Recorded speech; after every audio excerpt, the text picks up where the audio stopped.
to the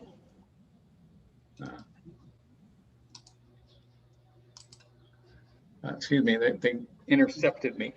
Just we're gathering today, and we have an exceptional group of people who are going to share their thoughts on the whole concept of finding that work, and most of them went through something interesting, and we'll be sharing that with everybody. They will take about 5 to 6 minutes, and then at the end we'll have a Q&A, and also we can do more Q&A after that's all over. Moving along here, Laura, the principles of the COO Forum in Transition, Laura Weichel and Fiona Murray. Laura is on a travel, and we'll miss her today. I know you share with she just has a tremendous effort, great activity, success. Laura brought the COO Executives in Transition initiative to the greatness it was. Fiona and I talked Laura into letting us do a shout out. So what I want is I'm going to go count 1, 2, 3, shout out, and I need everybody to make noise, okay? And this really sounds hokey, but Laura is, I think, could be in her car, could be at one of the places that she's going, and we just thought, since we're recording it, we should have something with Laura. So 1, 2, 3, Laura. Laura, you go, girl. Hey, Laura. We're not going to do this with Fiona and me. I just want to let you know. Fiona has been on the membership group and is really the nuts and bolts of how we execute this thing, and has been such a terrific part of this story. Just a little brief about the early days. On September 15th, 2020, Laura and I, on behalf of the extended COO Forum organization, including chapter directors and members, published a press release about our launch of the COO Forum's COO Executives in Transition initiative. COO Executives in Transition was designed to support chief operating officers during the very uncertain and challenging business times we were experiencing. Supporting executives in transition was our goal. The initiative has been opened to COO Forum members, as well as any COO or second in command executive, pro bono, with no fee or obligation. Over the past several months, participation has decreased with the great news of more executives landing new roles. Additionally, we have covered every topic on career transition, and we've categorized it, providing a rich library experience for the future. By the way, this just is something else. This is our press release, and we released it to people like AARP and people around. It was a very nice release that we wound up doing. All right. Slide 4, what we've built. Although we are furloughing the weekly session, we will maintain the Mighty Network online forum, and all 37 sessions will continue to be available to any executive who wishes to participate. When you land, please let us know. We would like to celebrate with you. Engage with us as standing COO executives. We welcome you to our COO global meetings for 3 months at no charge. A community for you, everyone you see here today, and more are now part of your support network.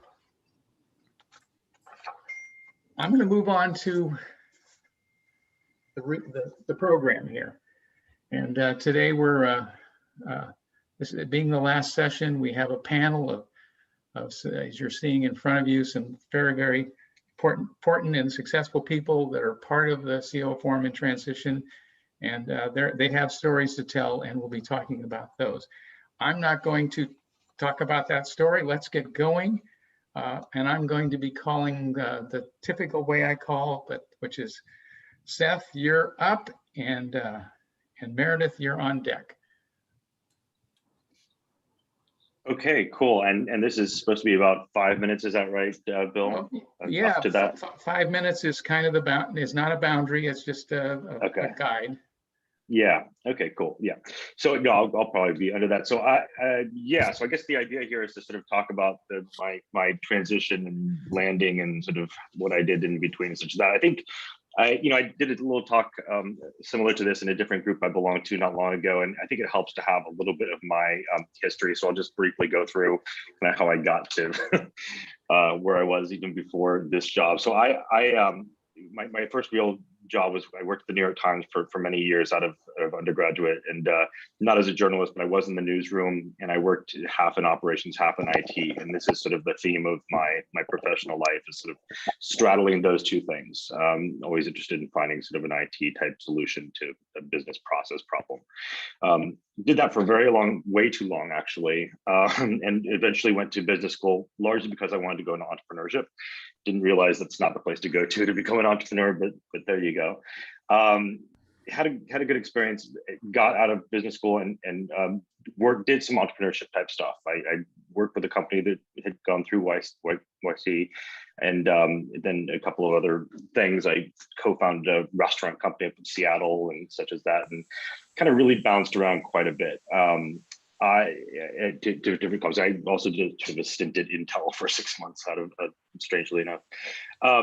And then I ran a juice company for a while, and the last real job I had was doing operations for a presidential campaign in early 2000.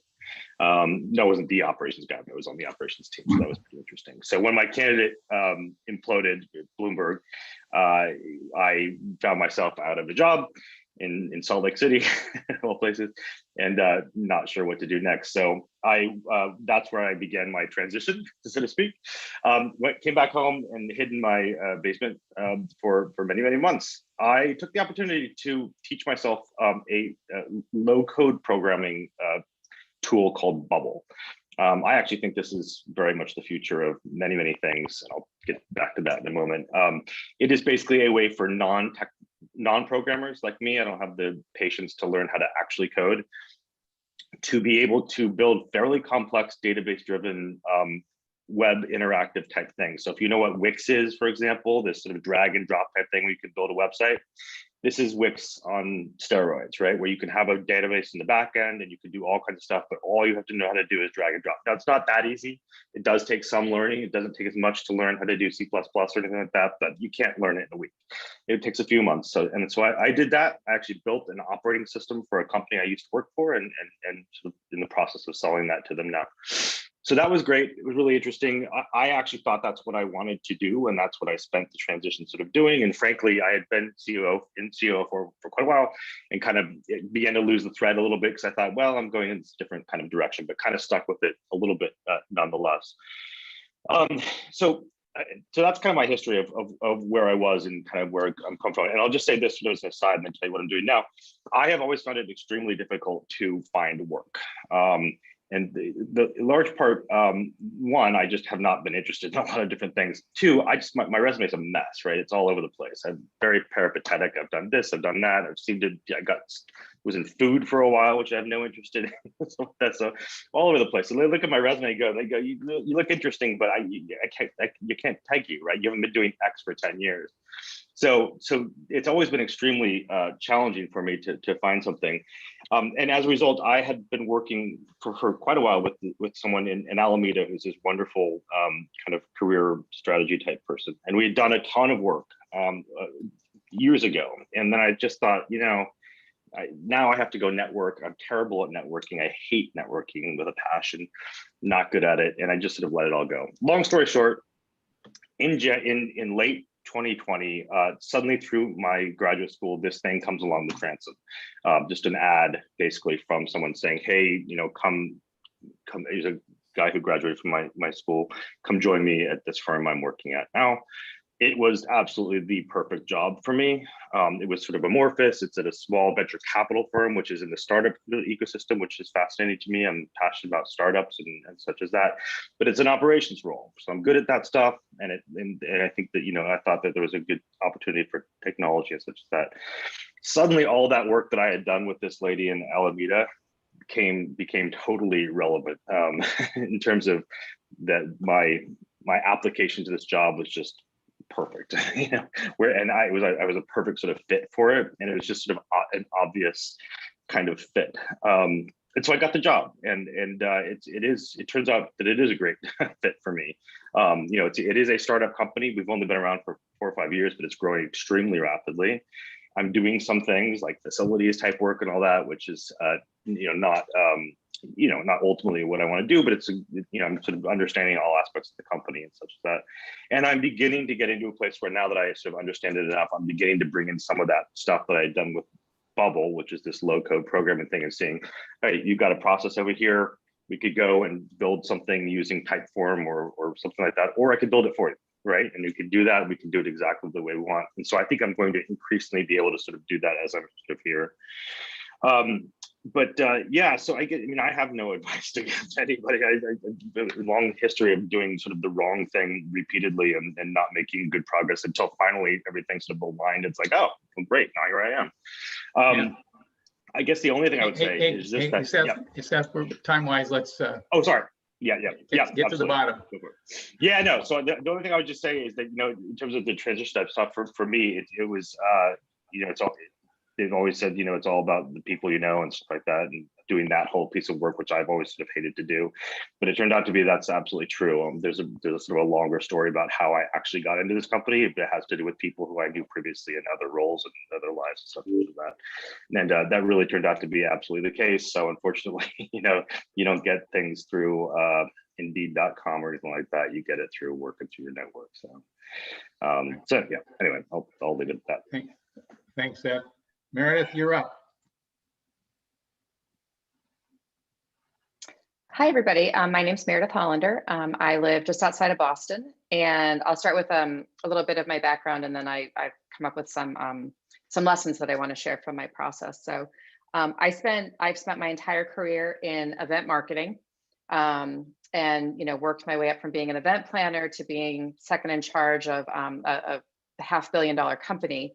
But COVID hit, and anybody in the event industry, 80+% of people were furloughed and then ultimately laid off. And because people don't travel, obviously, and you can't gather. So I was one of those people. I was able to hang on for a little while, but in August I was furloughed. And that was really when I really sort of started my transition process. And I've ended up in a very different role than I ever expected. I thought I would go back to either a similar company or another large organization as a chief strategy officer, as a chief operating officer, or some chief of staff, some sort of senior level role there.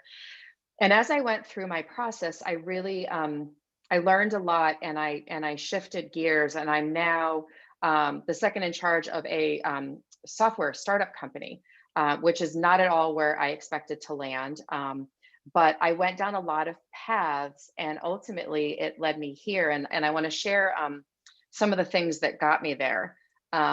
So I think, one of the key things for me was taking the time to decide what's most important to me and using that as the lens to make my choices. So I did go through a bunch of self-evaluation. I thought about, what do I want my life to look like?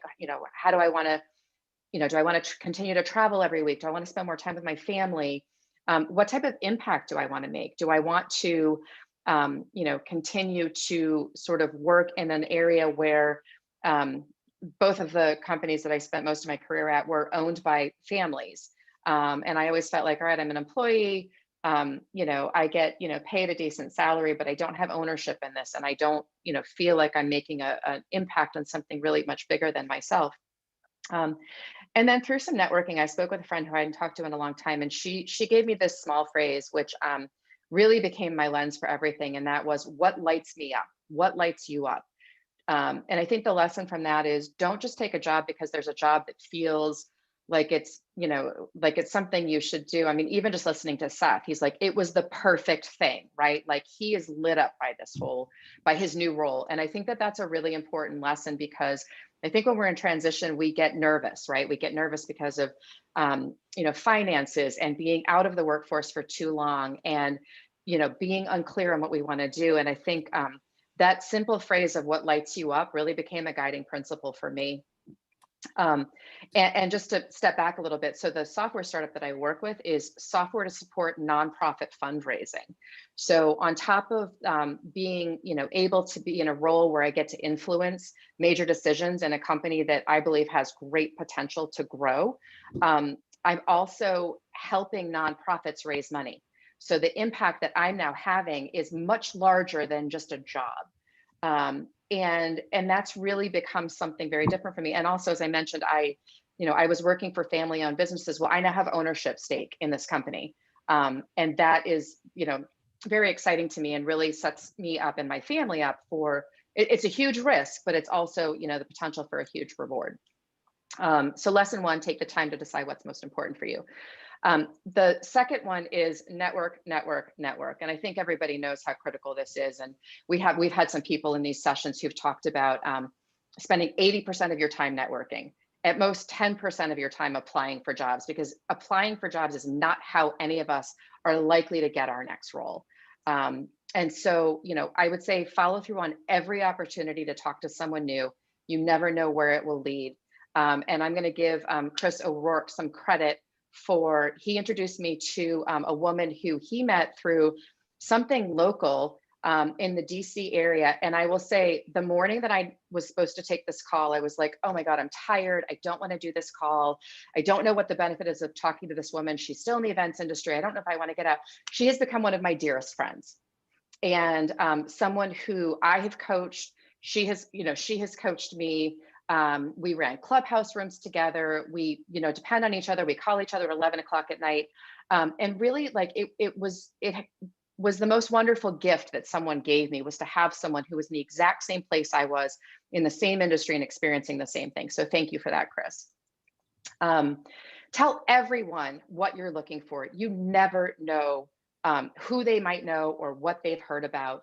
And there was a comment made on one of our sessions, which was, at our level, roles might get created for people like us, right? It may not just be an existing role.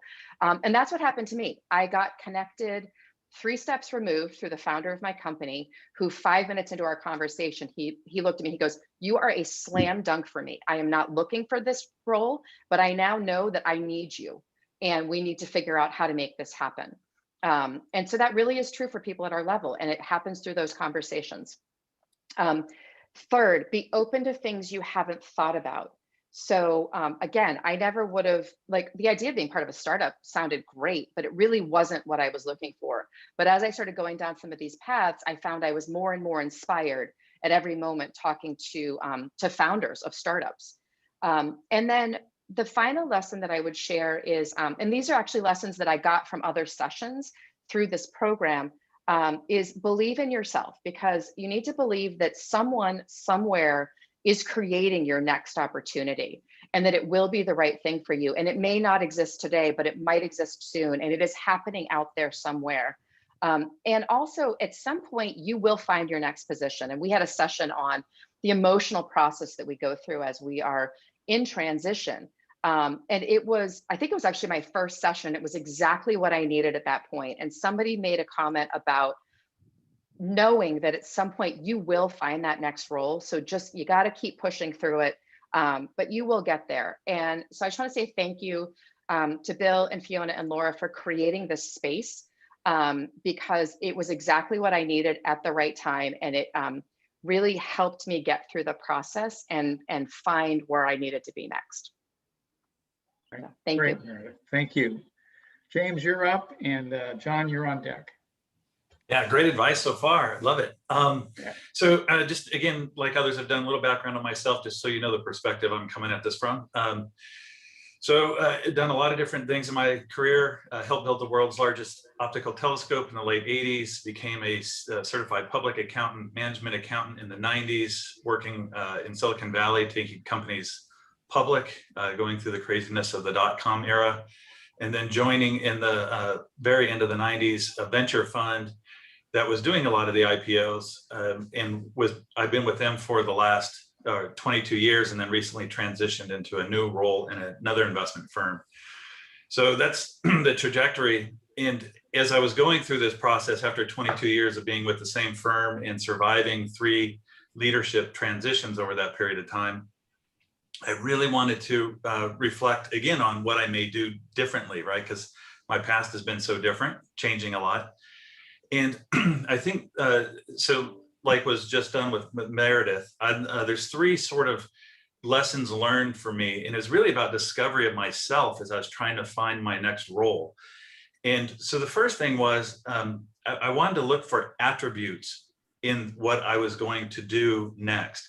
It wasn't about the skills that I had that I'm bringing to the table. It was about my experiences. It was about my knowledge and how can I apply that to what I'm doing next, whatever that may look like.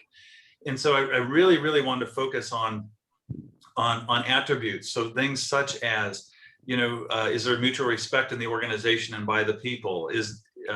Do they put people first, or do they have other priorities? Are they focused on performance? Is it a learning organization? All the kinds of attributes that may be important to you in your life, in your value system, that you may find with that organization, because then to me, you can become more deeply connected to it in what you're doing day to day. Again, like what Meredith had said. So to me, lesson 1 was just really matching up attributes of the organization to the value system. The second thing was around open-mindedness. I realized that after being 22 years in the same place, over time, I became more closed-minded, more rigid in my thinking. I had to be the person making a lot of decisions, quick decisions, fast decisions, and that didn't always allow me to take many inputs. I happened to take a course on open-mindedness. Basically, over at Stanford, the idea was to get you to think like a 5-year-old, to question, to really push yourself to be open-minded. And the definition, I love the definition of open-mindedness. It's the willingness to search actively for evidence against one's favored beliefs, plans, or goals, and to weigh such evidence fairly when it's available. Being open-minded does not imply that one is indecisive, wishy-washy, or incapable of thinking for oneself. So again, I'd suggest to you, as we get older, I think you have to try even harder to be open-minded. You really have to take as many inputs as possible when decision-making, particularly in today's world. So lesson 2 for me was just going back to what I used to have a lot more of, which was that open-mindedness, and really seek to question, to learn, to take as many inputs, and to never be too proud not to change a decision that you made once you learned more or had more evidence to go a different direction. So that would be number 3. And then the third would be discovery through your personal network and through coaching. And so I guess my first piece to that is get a coach. Professional athletes are surrounded by coaches. So there's nothing wrong with coaching. It's a great thing. If you haven't experienced it already, I used a life coach and career coaches along the way. And then be one. Be a coach. You learn so much about yourself through others. And so again, this is giving back, but it's giving back, but also the discovery process of oneself.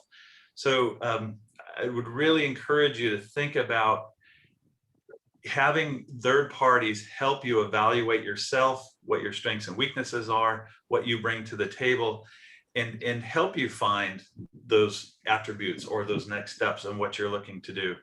Again, for me, it's worked out really well. I've been able to match up with people that are like-minded in some ways, particularly on the value system. So that's super encouraging. And we happen to work with a very diverse organization, age diversity, gender diversity, backgrounds. So that also is very, if an organization embraces that, that's also a great learning environment and again, a matchup for values. So I just leave it at that. It's really around the attributes of what you're doing, keeping insanely open-minded, and then just discovery of oneself through your network, people you can trust, and through coaching. That would be my advice. All right. Thanks, James. All right, John, you're up. Good morning. It's great to see everybody and a lot of familiar faces. Thank you. Someone described search to me once as the best worst experience any of us could go through.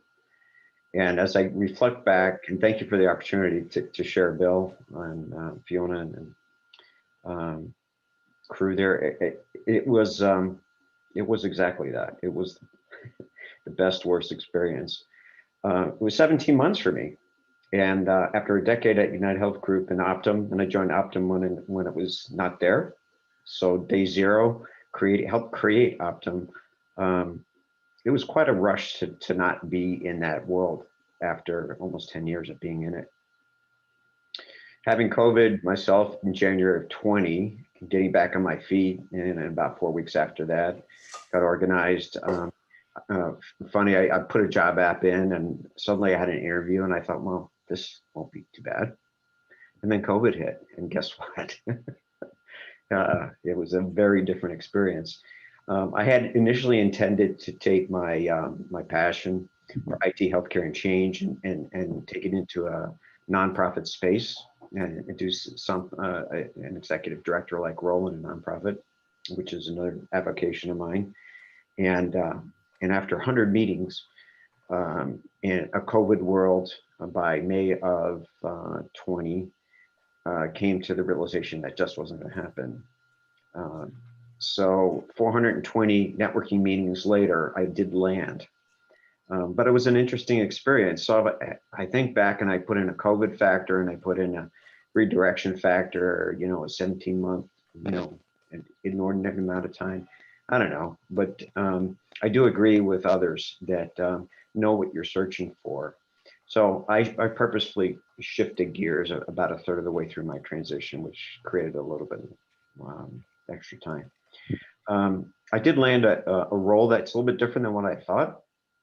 I landed a role to create strategy for Abbott and their vascular unit, which is very different than what I had been doing. But what is consistent is it's business building, which I have a very strong and long history of doing.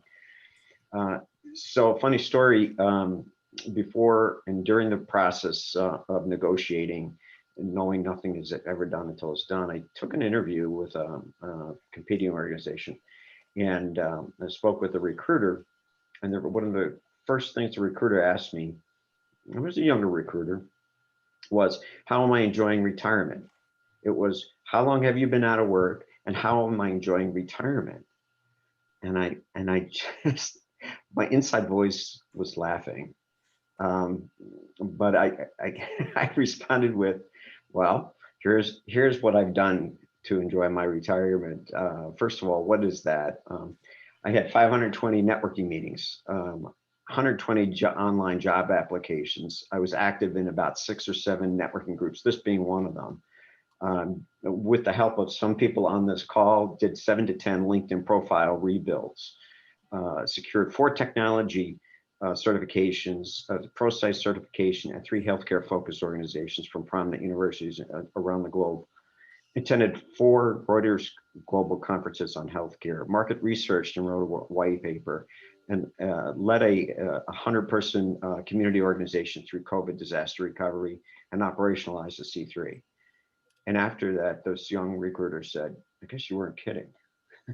What is retirement? That doesn't sound anything like it. And it was, I think, a little bit humbling for her. And it was a realization for me that this was not a mistake to be on this journey. I'm a lifelong learner, and hopefully you are as well. Invest in yourself. The lessons, search is not about time to placement, it's about activity to placement, in my opinion. If you know what you're looking for, then it's very much about activity to placement and target, just like Meredith was saying. Research shows 25 to 30 hiring managers, those that have budget and requisitions, those 25 to 30 meetings is what is needed before you can land. I have a collection, probably like some of you as well, of silver medals. Came in second lots of times. Learn from it, don't dwell on it, just learn from it and keep moving. I could have done a better job following up with people that I met, just keeping my network informed. As I found, 10 to 12 meetings a week, planning for those, doing thank yous and follow-ups, and really planning for, not just showing up, but planning for the meetings, is how I always approached it. That was a pretty full week, and I could have done a better job following up. Somebody mentioned this too, I think Meredith did. If you're in a role that you're creating, know that not everything is perfect. And if you're not good with ambiguity and knowing that not everything is natty and figured out, then probably isn't the right role for you.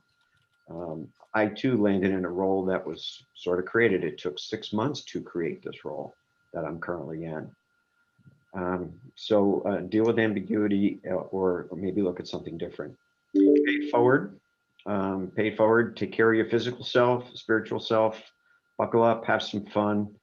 And I call it working for the tingle. If you know what you're looking for, the tingle is the joy that you feel when you're in the role, and you just feel abundantly satisfied and blessed by the work that you're doing. So it drives purpose. Your work is driving purpose, and you feel it. So work for the tingle. I'm grateful to this forum.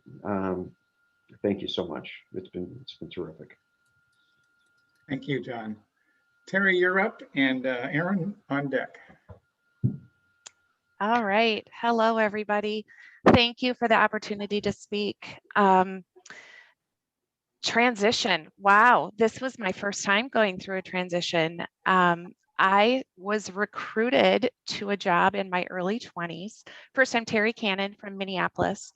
And in my early 20s, I was recruited to the Multiple Sclerosis Society as a fundraiser. And I was there for 20 years until I was headhunted away to go over to the Leukemia and Lymphoma Society as their executive director. So for me, that was a big promotion. I was running a 3-state area. And I had no idea that last summer my position was about to be eliminated when I was called into HR. So for nearly 30 years, I had never updated I had updated my resume, but I had never interviewed for a job or hunted for a job. So it was shocking to go through this transition. So I went through the 5 stages of grief. The first 2 for me were drunk and snarky. Then I decided I really needed to pull it all together. And I've always said, build your network before you need it, and treat them very well too. So I leaned on my network very heavily. I immediately jumped into networking groups. Luckily, during COVID, I could be, participate in all of these different Zoom networking groups. I was invited to join the COO Forum, this group. I joined SEGC, the Small and Emerging Growth Companies, because I really thought I was going to go be a COO or a chief of staff or something somewhere. And one of the main reasons that I thought I was going to do that is because I was the executive director of a nonprofit. So that was the highest level I was going to be within my national organization. So at the stage I was, that was a high level. And I knew after the social uprising in where I live in South Minneapolis, I had started a social activist group, and I knew that I wanted to do something in diversity, equity, and inclusion. And if I wanted to change nonprofits and go into that space, I probably wasn't going to be the top CEO with the vision around that area. So I knew that I would probably go into a second in command position if I wanted to change fields, moving from those health charities into social justice charities. So I started exploring in that second of command role, chief of staff, COO, something like that, knowing that I wanted to switch industries, but still stay in nonprofit. So I did a ton of networking. I was in the ACG Executives in Transition group, and I was in many different women's executive groups that I had been part of before. I leaned into all of the workshops that I could take in the last year that were around social justice. And because I was out of work, I would just call up anybody that was doing an online forum for diversity, equity, and inclusion and say, hey, I see that you're leading a workshop through the Chamber of Commerce. I happen to be unemployed. Would you let me take this workshop for free? And so many people did. It was really quite nice that I took a lot of workshops. I did a lot of those Coursera courses through the Department of Minnesota and through the unemployment services. I took a lot of classes. I got certificates in diversity, equity, and inclusion. I took the Federal Reserve workshops. I took NPR workshops. I took entrepreneur workshops, but everything was kind of around social justice. And I knew that's where I wanted to go. So as I was applying, I was looking for nonprofits that kind of leaned into that space. And Children's Hospital was the very first children's hospital in the country back in 2016 to put a stake in the ground and say, there is racism and health outcomes, and we want to change it. And so I applied there. And I have to say, it was the very first job that I didn't freak out over my interview. I did a lot of interviewing. I applied for like 45 different jobs, and I think I got over 20 interviews with different places, but it was almost like finals where you're cramming for the final and trying to read everything on the website about the organization and come up with all the right answers.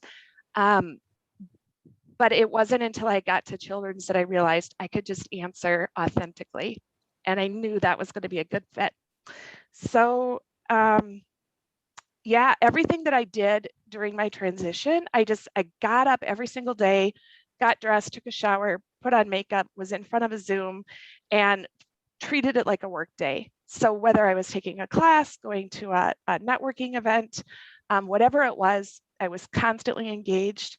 And when it felt right, I knew it was the place to say yes to. So I landed in a role. It did end up being a promotion for me, but it doesn't really sound like it. But it's at Children's Hospital, which is huge. It's way bigger than the national organization I had been a part of before. It feels a little bit more corporate, even though I'm in the foundation, which is still nonprofit.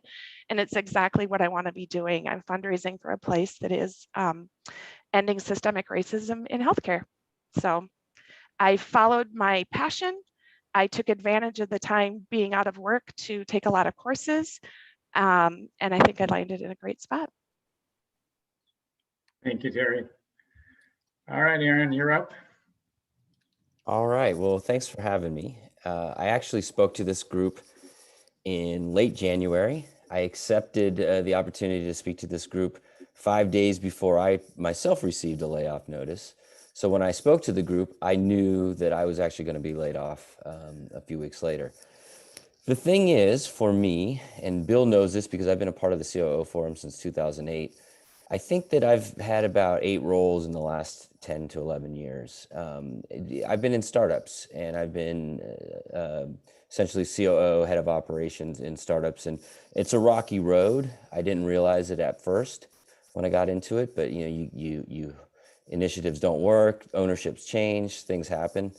And so I realized after having done the very first time that I was laid off, I was devastated. And it took me a while, kind of as Teri spoke to get through the stages of grief. But since that time, and some of the things I'm going to talk about, I've learned that your own mindset is just so critical. So I really look at it as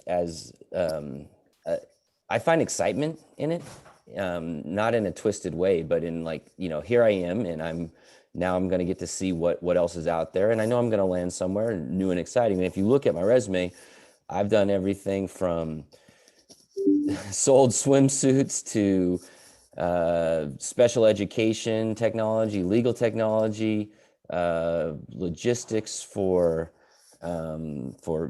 e-commerce, and now I'm the head of operations for Serve Robotics, which is spun off from Postmates. It's food delivery through robots, so it's very tech, very different than anything I've done. But the thing is that I really focused on my own mentality from the very get-go, and I just kind of embraced the process.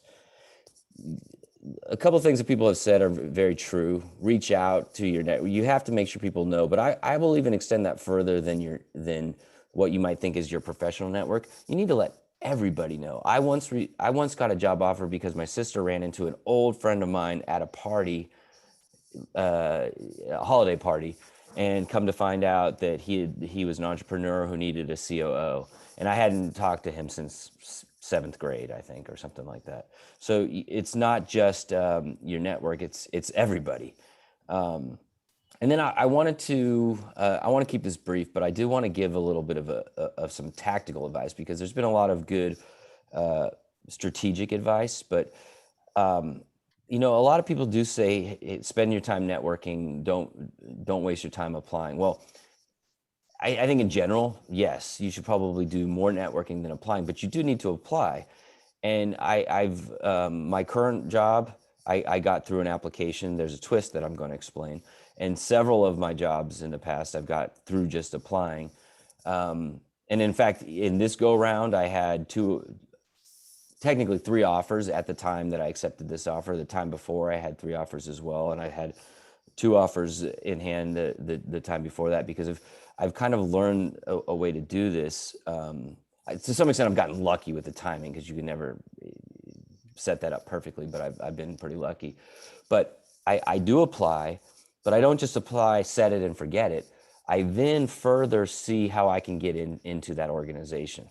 So, for instance, this company, Serve Robotics, that I'm with now, I found this head of operations role that really sounded intriguing to me because of the skill sets that they were looking for. I could envision where the company was, what stage they were in. I had experience with that, but especially they were focusing on what's known as last mile delivery. Right, this is the final delivery stop before a consumer gets their product.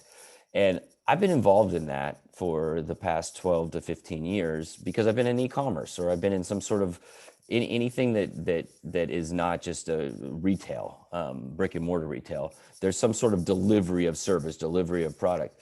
And so I really honed in on that.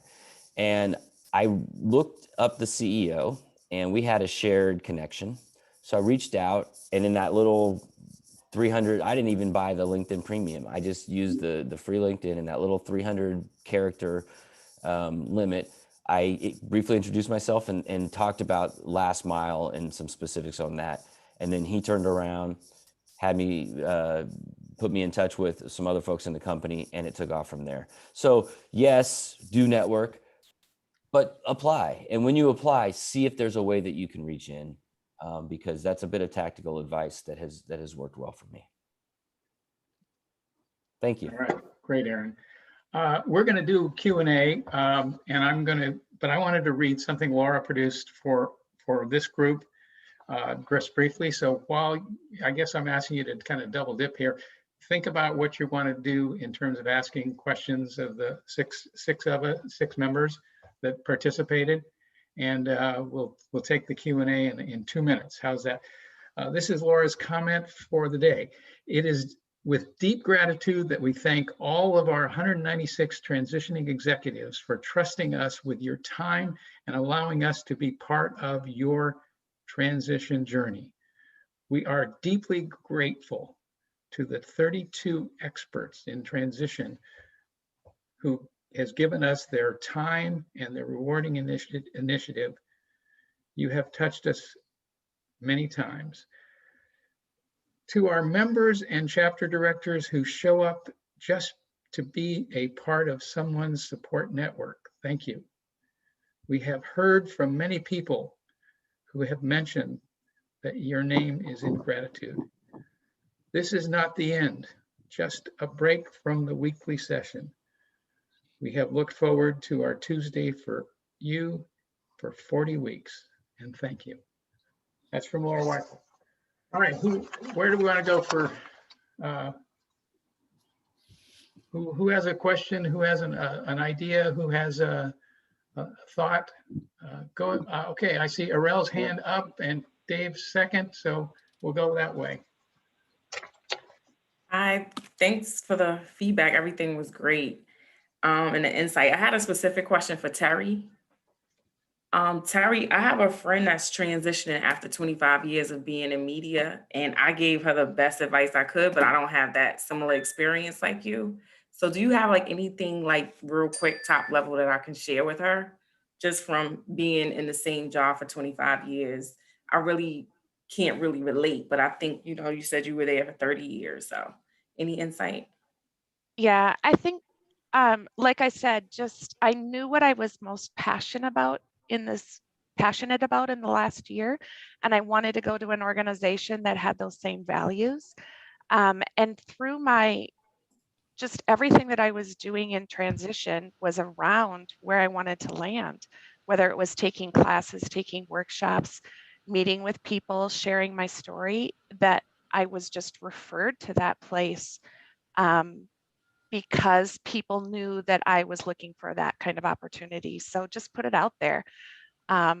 Like Erin said, make sure everybody knows that you're looking, not just those that are hiring.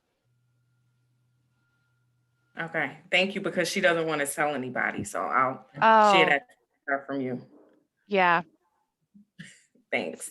I think you have to that's one of those stages of grief, maybe, is denial. You have to get through denial and start putting it out there. All right. And I would just add, I had the same situation where I didn't want to tell anybody. And I finally realized, like, that's where things are going to happen. I can't keep that to myself, because then nobody knows that you're doing anything, that you're looking, right? So I would just literally every single person you come across, tell them. Yeah. Okay. All right, Dave, you're up. Kurt, did you raise your hand? Did I get that? Okay. All right. Go ahead, Dave. Thank you, Bill. Appreciate it. Thanks to Laura and Fiona for hosting this meeting. I was a speaker back on February 15th, crushing the video interview. I've got a question for John.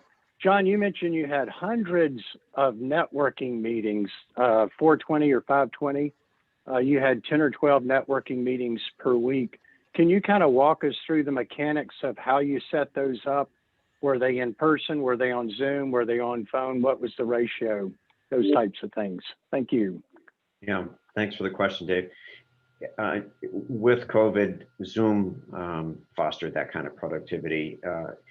Having been in transition before 10 years ago,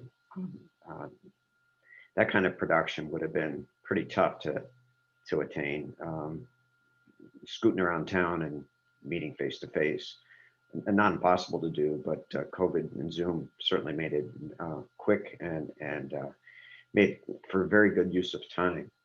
But I would prepare reading as much as I could about the person that I was going to go meet, and I'd go in with questions. And the intent, once I knew what this group has taught me, people that are expert, like yourself, this group has taught me about is brand and mission and getting the word out in a very consistent way. So once I understood that, then I networked with people that could help me get to that.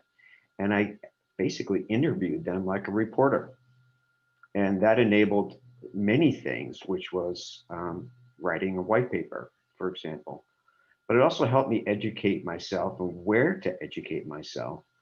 It also helped me focus on the what, meaning you can get a job for a job if that's what you need to do, and everybody comes from a different place.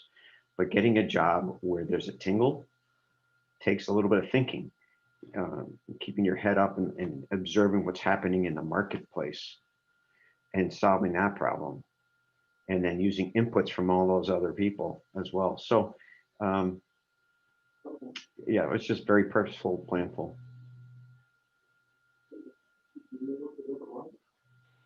Thank you. Appreciate it. Mm-hmm. All right. I see Deanna. Hi, Bill. Yeah, just to follow on, John, out of all of those networking meetings, and thanks for sharing that, because we all know that networking is probably the biggest priority in a transition. But what did you personally get out of all of the time that you invested with those relationships that you've been able to build, or what you've, aside from landing the Tingle job, what did you take away from those networks that you've created? Well, there's a couple of things. One is that if you haven't read The Go Giver, I'd say go read it. It's a great little red book on go giving, expecting nothing in return, and that's how I live my life, and that's how I've approached networking, with a service-based and a servant leader approach. That's not commonly known to many people. I think in this group, people get it and understand it. But as you get out and you network, you'll find takers. I call them takers. It may sound blunt, but there are people that don't get it. So I take that as an opportunity to educate people about go giving. And oftentimes I give them a copy of the book. And someone gave me a copy of the book, and after I read it, I signed it and passed the book on to someone else. I mean, these are great things that we can do, but recognize that not everybody understands go giving. I try to give as much as I get in those meetings as well.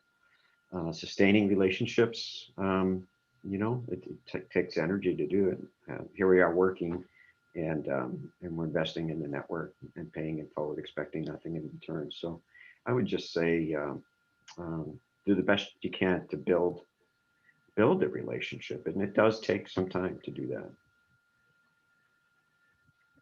Who else has a question or thought?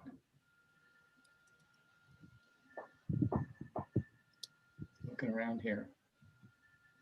Bill, I will say this forum has been really good in terms of activity on LinkedIn and learning how to tag each other and leverage has been tremendous. It's just really been really great sense of community building, and also boosting each other and lifting each other through some of the valleys that you go through during transition. It's been great.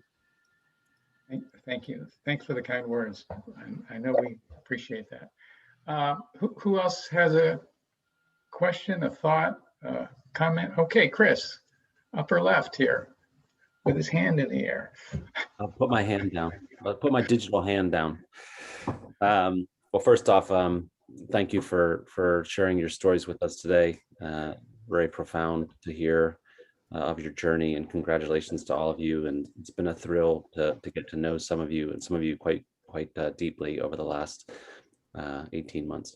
My question is in regards to what have you learned as it relates to your network in terms of not thinking about the next transition, but are there things that you will do to continue to build and grow your network?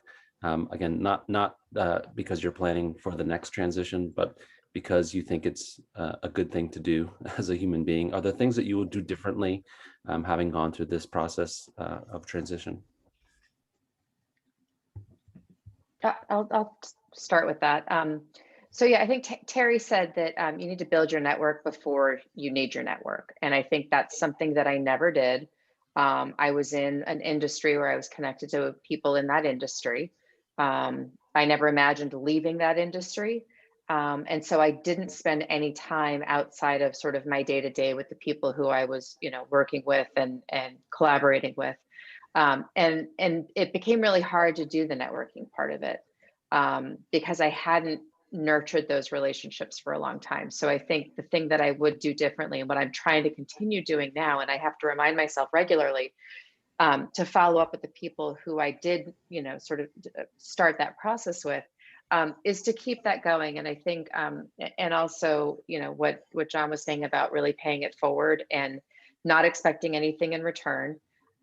Just yesterday, I wrote 3 emails to people who, I did network with probably 4 to 5 months ago, and just sort of sent that follow-up and said, here's how what you did impacted me. Thank you for that. I wanted to just let you know where I am right now. And please, if there's anything that I can ever do to help you, just again, to sort of keep that nurturing of those relationships going, because I think there is, you know, good things happen to good people, right? And let's just, you know, keep connecting with people and giving them the opportunity to also ask things of us, because they give so much to us in that process.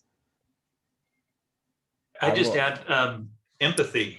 You know, having been at the same place in my example for 22 years, and then going through that transition, you know, even the strongest people I know, that transition's hard. It's really, really hard. And so it rattles your confidence a little bit. It rattles things about yourself. And so just really having empathy.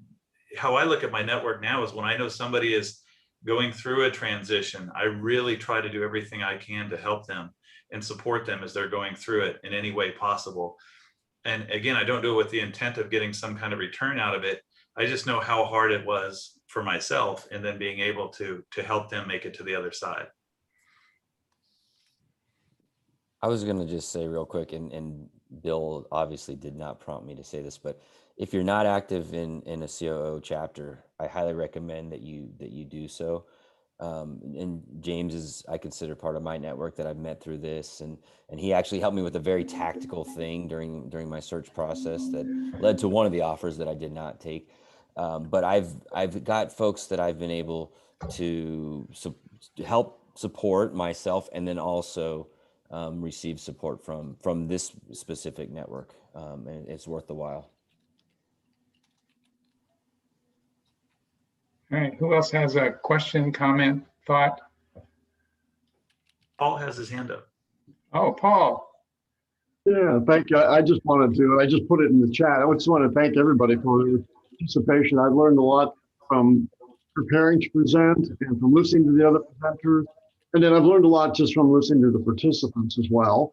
You know, a lot of good ideas across many years of experience and wisdom. You know, I'm a big fan of networking, and I've made that an important part of my life for 40 years of my career, as well as learning, reading, keep learning, keep reading. And you know, readers are leaders, leaders are readers. So book recommendations, I picked up people, a lot of fun. I wrote a recommendation and Audible and put them up while I was outdoors. So, you know, mixing the learning with your passions and your work is a great way to go. And I appreciate some of the stories here today. So thank you, Bill and Laura and Fiona, for putting this all together and making it happen. All right. Thank you. Who else wants to weigh in? Kathy Lieberman, we need to hear from Kathy. It is not a good meeting until we hear from Kathy, right, Kathy? So I do want to thank all of you for being so vulnerable and sharing your stories. I'm sure you shared your stories along your path, which, as many of you said, is really hard to do. And the confidence that you illustrated now is really impressive. I want to offer you to connect with me should I be able to help you. And just thank you all. And what an amazing program, Bill. Outstanding. Thank you. Who else has anything? I'm not seeing anything. Are we, time-wise says we're probably done. I'm going to stick around if anybody has any questions or needs around the decision that we made to furlough for the summertime. Just if there's anybody who wants to chat with me, I will be around for probably 10, 15 more minutes after this. But that's a topic that is kind of narrow, and we're probably, you know, maybe nobody will show up, and that would be fine too. Thanks everybody for a great session. The thought leaders, as always, just delivered, and it was a lot of fun hearing and a lot of interest in hearing what they were talking through relative to their experiences. And we do have to do one more shout out, don't we, Fiona? Shout out for Laura, you know, one more. All right, everybody get ready. We're gonna make noise for Laura, who is traveling with family. All right, 1, 2, 3. Hey, Hey, Laura. Laura. Thank you, Laura. Hey. All right. See you all soon. And thanks for the great session. Thanks, you, everyone. everybody. Enjoy the summer. Good to see you. Thanks, Beck.